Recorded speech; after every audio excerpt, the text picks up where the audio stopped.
ayrıcında ilişip kalmışam, kuşlar kanat çalır.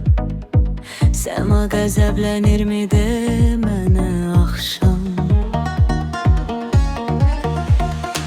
Pəncərədən yavaş yavaş düşür, mən həmişə eyni yerdəyəm. Sən gedəndə zaman da dağılır. Adını gecədən gizlədirəm, qəlbimdə incə bir ağrı, dodaqlarımda yalnız bir dua. Geri gəl ki bu sükut bitsin.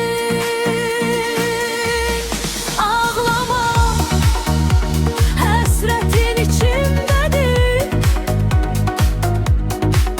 Ağlama, qoy dərlərin mənimlə qalsın. Səni həsrətində atılmışdım alov dairəsində, çarəsiz qırmızda.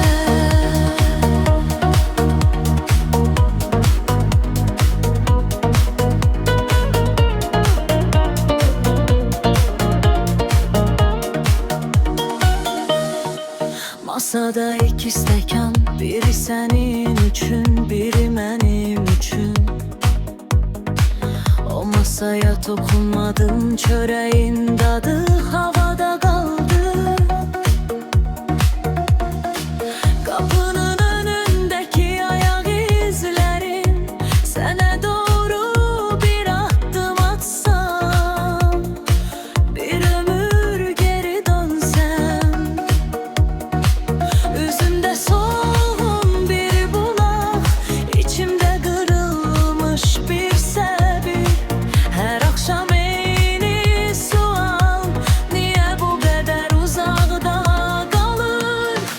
Pəncərədən bir külək keçir, təəccüblənirəm, görəsən sənsən.